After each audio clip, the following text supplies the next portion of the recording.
اعوذ باللہ من الشیطان الرجیم بسم اللہ الرحمن الرحیم۔ اللہ تبارک و تعالیٰ کے نام سے شروع جو بڑا مہربان اور نہایت رحم کرنے والا ہے۔ بیت المقدس وہ مبارک مقام ہے کہ جس کے ارد گرد اللہ تبارک و تعالیٰ نے بے شمار رحمتیں اور برکتیں رکھی ہیں، اور یہ مقام اس وجہ سے بھی مبارک ہے کہ تمام انبیاء کرام نے یہاں پر حاضری دی، اور معراج کی رات تمام انبیاء کرام نے حضور اکرم صلی اللہ تعالی علیہ وآلہ وسلم کے ساتھ اسی مقام پر نماز ادا کی، اور اس مقام کو یہ بھی فضیلت حاصل ہے کہ سب سے زیادہ انبیاء کرام یہیں پر مدفون ہیں۔ پیارے دوستو، آج کی اس ویڈیو میں ہم آپ کو بتائیں گے کہ حضرت ابراہیم علیہ السلام کی وفات کے بعد سے لے کر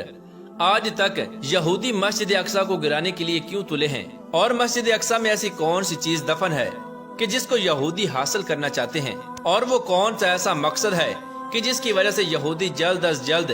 مسجد اقصی پر قبضہ کرنا چاہتے ہیں۔ اور اس کے ساتھ ساتھ آپ کو یہ بھی بتائیں گے کہ حضرت ابراہیم علیہ السلام سے لے کر اب تک کتنی مرتبہ مسجد اقصی کو شہید کیا گیا اور اس کو دوبارہ تعمیر کیا گیا، اور مسلمانوں کی قبلہ اول مسجد اقصی کی تاریخ کیا ہے، اور آج کے دور میں فلسطین میں جو ہو رہا ہے اس کے پیچھے چھپے حقائق کیا ہیں، اور کیا دجال آنے والا ہے۔ پیارے دوستو، ان تمام تر سوالات کے جوابات قرآن و حدیث کی روشنی میں آج کی اس ویڈیو میں ہم آپ کو بتائیں گے، لہٰذا آپ سے گزارش ہے کہ ہماری اس ویڈیو کو اینڈ تک ضرور دیکھیے گا۔ پیارے دوستو، بیت المقدس وہ مقام ہے جو تمام بڑے مذاہب کے نزدیک عزت اور احترام کا حامل ہے۔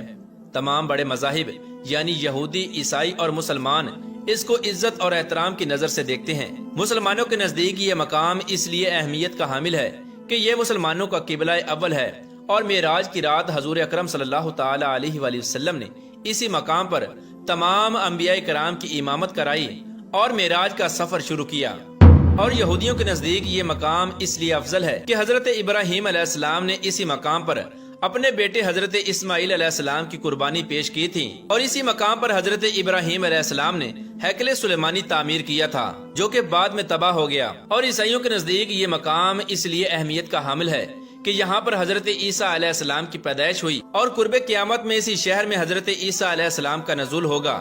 پیارے دوستو، ہیکل سلیمانی کس طرح تعمیر ہوئی؟ اس واقعے کا پس منظر کچھ یوں ہے کہ جب حضرت ابراہیم علیہ السلام کی قوم یعنی بنی اسرائیل کو ہدایت نصیب ہوئی تو اللہ تبارک و تعالیٰ نے ان سے خوش ہو کر ان کو تابوت سکینہ عطا فرمایا۔ یہ ایک مقدس صندوق تھا جس کے اندر مختلف انبیاء کرام کے تبرکات تھے، اور مختلف انبیاء کرام کے استعمال کی چیزیں موجود تھیں۔ چونکہ اس صندوق کے اندر مختلف انبیاء کرام کے تبرکات موجود تھے، اس وجہ سے یہ صندوق بہت ہی بابرکت تھا۔ تابوت سکینہ حاصل ہونے کے بعد یہ قوم ہر میدان میں فتح حاصل کرتی، اور اللہ تبارک و تعالیٰ ان کو ہر میدان میں کامیابی عطا فرماتا۔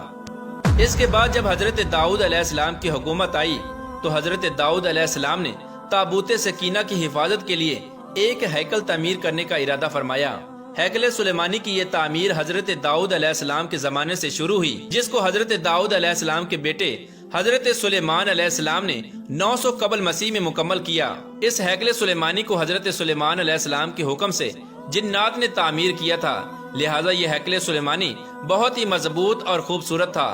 اس ہیکل سلیمانی کے اندر تابوت سکینہ کو رکھا گیا، اور کسی بھی عام شخص کو ہیکل سلیمانی کے اندر داخل ہونے کی اجازت نہ تھی۔ چنانچہ آپ علیہ السلام کی وفات کے بعد بنی اسرائیل کی قوم اللہ تبارک و تعالیٰ کی نافرمان ہو گئی اور گناہوں کے اندر ڈوب گئی۔ اس نافرمانی کی وجہ سے اللہ تبارک و تعالیٰ نے بنی اسرائیل کی قوم پر اپنا دردناک عذاب نازل فرمایا اور ان کو ہلاک کر دیا۔ اس کے بعد 500 قبل مسیح میں بخت نصر بادشاہ نے یروشلم پر حملہ کیا اور ہیکل سلیمانی کو تباہ و برباد کر دیا۔ اس وقت پورے شہر کے اندر قتل و غارت شروع ہو گئی اور تمام یہودیوں کو قتل عام کر دیا گیا۔ اس جنگ کے بعد جو یہودی بچ گئے وہ بخت نصر بادشاہ کی قید میں آ گئے۔ بخت نصر ایک ظالم اور جابر بادشاہ تھا جس نے پوری دنیا پر حکومت کی، اور یہ کافر بادشاہ تھا۔ آخر کار یہودیوں نے اللہ تبارک و تعالیٰ کی بارگاہ میں توبہ کی اور اللہ تبارک و تعالیٰ سے مدد طلب کی، لہٰذا کچھ عرصے بعد ایک سائرس نامی بادشاہ کی حکومت قائم ہوئی جس نے تمام یہودیوں کو بخت نصر سے آزاد کروایا اور ہیکل سلیمانی کو دوبارہ تعمیر کرنے کی اجازت دی۔ روایات میں آتا ہے کہ اسی جنگ اور قتل و غارت میں تابوت سکینہ گم ہو گیا، اور بعض مورخین کے مطابق تابوت سکینہ کو بخت نصر نے کہیں پر دفن کروا دیا تھا، اور بعض روایات کے مطابق تابوت سکینہ اللہ تبارک و تعالیٰ کے حکم سے غائب ہو گیا۔ اس طرح جب ہیکل سلیمانی کی دوبارہ تعمیر مکمل ہوئی اور یروشلم میں یہودی آباد ہو گئے، لیکن یہ بدبخت قوم کچھ عرصے بعد دوبارہ اللہ تبارک و تعالیٰ کی نافرمانیاں کرنے لگے، تو ان کی ہدایت کے لیے اللہ تبارک و تعالیٰ نے حضرت عیسیٰ علیہ السلام کا مبعوث فرمایا۔ جب حضرت عیسیٰ علیہ السلام نے ان یہودیوں کو حق کی دعوت دی اور اللہ تبارک و تعالیٰ کی طرف بلایا، تو تمام یہودی حضرت عیسیٰ علیہ السلام کے خلاف ہو گئے اور معاذ اللہ ان کو قتل کرنے کی دھمکیاں دینے لگے۔ بلاخر یہودیوں نے حضرت عیسیٰ علیہ السلام کو سولی پر چڑھا دیا، جو کہ حقیقت میں حضرت عیسیٰ علیہ السلام نہ تھے۔ اس نافرمانی کے بعد یہودیوں پر پھر اللہ تبارک و تعالیٰ کا غضب نازل ہو گیا، اور ایک جابر اور ظالم بادشاہ جو کہ بخت نصر سے بھی زیادہ ظالم تھا، یہ بادشاہ جسے دنیا ٹائٹس رومی کے نام سے جانتی ہے، یہ اللہ تبارک و تعالیٰ کا قہر بن کر یہودیوں پر مسلط ہو گیا۔ اس بادشاہ نے یروشلم پر حملہ کیا اور تمام یہودیوں کو صفائی ہستی سے مٹا دیا اور تمام یہودیوں کو کیڑے مکوڑوں کی طرح قتل کر دیا، اور جو یہودی اس قتل و غارت سے بچ گئے وہ یروشلم چھوڑ کر کہیں اور چلے گئے۔ اس واقعے کے کئی سالوں بعد جب عرب کے اندر اسلام داخل ہوا اور ہمارے آخری نبی حضرت محمد مصطفیٰ صلی اللہ تعالی علیہ وآلہ وسلم اس دنیا میں تشریف لائے، اور آپ صلی اللہ تعالی علیہ وآلہ وسلم کی برکت سے جب اسلام یروشلم تک پہنچا، تو حضرت عمر رضی اللہ تعالی عنہ نے اپنی دور خلافت میں اسی جگہ پر مسجد اقصی کی تعمیر کرائی جہاں پر ہیکل سلیمانی تعمیر کیا گیا تھا۔ ہزاروں سالوں تک یروشلم مسلمانوں کے قبضے میں رہا اور تمام مذاہب کے لیے یروشلم کے دروازے کھلے تھے۔ اس کے بعد زمانہ یوں ہی گزرتا گیا، اور بلاخر جب 19ویں صدی شروع ہوئی تو 19ویں صدی کے درمیان میں جب دوسری جنگ عظیم ہوئی، تو اس جنگ میں برطانیہ اور امریکہ کی سازش سے یہودیوں کو دوبارہ سے یروشلم میں آباد کر دیا گیا، اور اس طرح مسلمانوں میں ایک نہ ختم ہونے والی جنگ شروع ہو گئی۔ پیارے دوستو، آج یہ یہودی اسی مسجد اقصی کو شہید کر کے یہاں پر ہیکل سلیمانی کو تعمیر کرنا چاہتے ہیں اور تابوت سکینہ کو دوبارہ حاصل کرنا چاہتے ہیں۔ یہودیوں کا یہ ماننا ہے کہ تابوت سکینہ مسجد اقصی کے نیچے دفن ہے، لہٰذا اس وجہ سے وہ مسجد اقصی کو شہید کرنا چاہتے ہیں اور تابوت سکینہ کو حاصل کرنا چاہتے ہیں۔ اسی مقصد کو حاصل کرنے کے لیے یہودیوں نے کئی بار مسجد اقصی کو نقصان پہنچانے کی کوشش کی، لیکن وہ ناکام رہے۔ پیارے دوستو، آج جو دنیا کے حالات چل رہے ہیں، یہ وہ وقت ہے کہ جس میں قیامت کی تمام چھوٹی نشانیاں مکمل ہو چکی ہیں، اور آہستہ آہستہ بڑی نشانیوں کا ظہور ہو